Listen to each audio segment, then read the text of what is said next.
It's terrifying to watch someone you love fade away before your eyes. Weakness replaces their strength. Confusion clouds their words. Long silences fill the space where laughter used to be. And the worst fear creeps in. Are they nearing the end? You're not imagining it. These small, painful changes are often the first signs that an elderly loved one may be in their final year of life. Ignoring them can mean missing the chance to give them the care, respect, and peace they deserve before it's too late. Today, I'll show you 5 clear warning signs that you cannot afford to overlook. This isn't about fear, it's about facing the truth with love before regret takes its place. If you're seeing these signs, you're not alone. Stay with me, and I'll guide you through how to recognize them early and be there for your loved one when it matters most. Number 1, a sudden drop in appetite or eating much less than usual. Losing a bit of appetite now and then happens to all of us. But when an older adult suddenly stops eating the way they used to, so when they push away their favorite foods, skip meals entirely, or start dropping weight fast, it might be something more serious than just not hungry. In older adults, appetite naturally slows down over time. The body's metabolism gets lower, digestion slows, and taste buds may change too. But when someone who used to enjoy a good breakfast suddenly turns away from their plate, or when pants start hanging loose in just a few weeks, we need to pay closer attention. This kind of sudden loss in appetite can be the body's way of saying it is starting to slow down.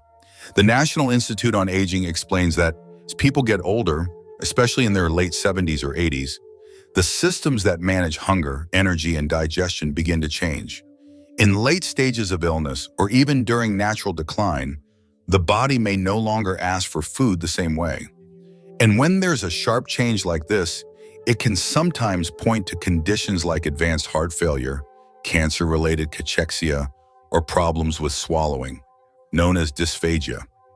Let me tell you about Mary and her father, Harold. He was 87 and still enjoyed his daily routine. Eggs and toast in the morning, coffee at the kitchen table. But over a few months, he stopped wanting breakfast. Then lunch became the chore. Even cookies, which he used to love, stayed untouched.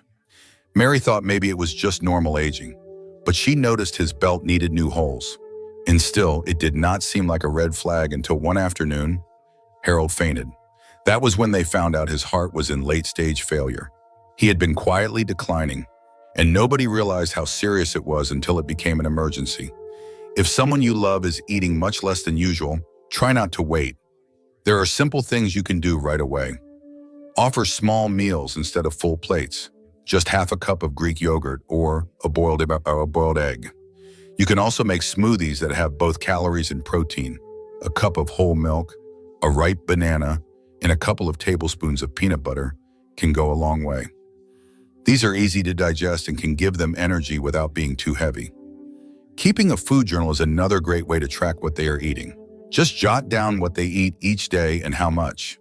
You might spot a pattern or realize they are not eating nearly as much as you thought. And of course, do not be afraid to talk to a doctor. A sudden change in appetite is worth mentioning, especially if it comes with weight loss or fatigue. They can check for issues like swallowing difficulties or deeper health problems. Because the sooner you know what is going on, the sooner you can do something about it. You are not powerless in this. With care, small changes, and the right help, you can make sure your loved one stays nourished, comfortable, and supported through whatever stage they are in. Number 2, withdrawal from social activities and loved ones. Sometimes the signs are quiet, a missed phone call, an excuse to skip church, a friend who used to love talking now barely says a word. This kind of withdrawal can seem small at first, but it's often one of the most telling signs that something deeper is happening. Now, a lot of people might think it's depression, and sometimes that can be true. But more often, especially in older adults with serious health issues, this kind of pulling away is something different. Hospice nurses and end-of-life specialists have a name for it. They call it detachment. It's a natural psychological phase where the person begins to let go, not out of sadness, but as a quiet way of preparing for what's next. The body starts slowing down, and the mind begins turning inward. It's not about giving up, it's about coming to peace. Let me share a real story that really brings this to life. Roger was 91, His daughter Anne used to drive him every Sunday to the senior center, where he played dominoes with his buddies. It was his favorite thing all week. Then one day Roger said he was too tired. Next week, same thing. Anne didn't think much of it. Maybe he just needed rest. But then Roger stopped watching baseball, and that was strange. He had followed his team faithfully for decades. That little spark in him just started to fade. 2 months later, doctors found he had advanced kidney failure. By then, Roger had already started quietly pulling away from the world. So what can we do when someone we love begins to withdraw like this? The most important thing is not to force them. This is not a time to push. Instead, think gentle. Think presence, just sitting with them, reading a book aloud, putting on music they love. That can mean the world. You do not need big conversations. Just being near is often enough. And if they do open up, maybe they want to talk about old times, people they miss, or things they never got to say. Listen, let them lead. This kind of emotional withdrawal is not always easy to see, but it is a deep, quiet signal, a sign that something within them is shifting. When we notice it, we have the chance to meet them with grace, love, and understanding. Not to fix it, but simply to walk with them through it. Number 3, changes in breathing patterns or periods of pausing. Sometimes the signs that a person is nearing the end of life are subtle, and breathing changes are one of them. This does not always mean someone is in their final hours. These changes can actually begin months before, especially in older adults or those with chronic illnesses. You might notice shallow breaths, sudden long pauses between breaths, or a kind of rhythmic breathing that sounds strange, like the person is breathing deeply, then stops for a bit, then starts again. This is known as Cheney-Stokes breathing, and it is common in the later stages of life. So why does this happen? According to experts at the Mayo Clinic, it all goes back to the brain. The parts of the brain that normally control breathing become less active as the body starts to slow down. That means the signals that tell the lungs when and how to breathe are weaker, causing this unusual breathing pattern. Let me share a real story. Sam was a retired carpenter, and he had been living with COPD for years. His son David knew that shortness of breath was part of the illness, but over time, something changed. David noticed his dad would stop breathing for several seconds while he slept. Even walking just a few feet made Sam feel completely out of breath. These changes were subtle at first, but they started happening more often. About 6 weeks later, Sam was admitted to hospice care. Looking back, David realized those breathing changes were one of the first signs that something deeper was going on. So what can you do if you notice this in someone you care about? A simple tool you can use at home is a pulse oximeter. You can find one at most pharmacies, and it clips onto the finger to measure oxygen levels. If you notice the number dropping below 90%, that is something to bring up with a doctor. They might recommend a sleep study, oxygen therapy, or other options depending on the situation. If your loved one is already receiving hospice care, do not hesitate to ask the care team about medications or support that can ease breathing. The goal is to bring comfort, not panic. Just remember these changes are part of the natural process. And while they can be hard to witness, knowing what they mean and what you can do about them gives you a sense of control and helps you support your loved one with peace and confidence. Number 4, sudden confusion or mental fog that wasn't there before. Sometimes it just hits out of nowhere. A loved one who's always been clear-headed suddenly starts saying strange things. Maybe they forget where they are, misplace common items, or even call you by the wrong name. It can feel like a switch flipped overnight. This kind of sudden mental fog is deeply unsettling. Not just for them, but for those around them. And while it might look like dementia, this kind of confusion is often very different. Unlike the slow, gradual memory loss we usually see with dementia, this kind of disorientation comes on fast. One day everything seems fine, and the next it is like something has changed. That's because in many cases, it is not the brain itself that's the root cause. It is what's happening in the body.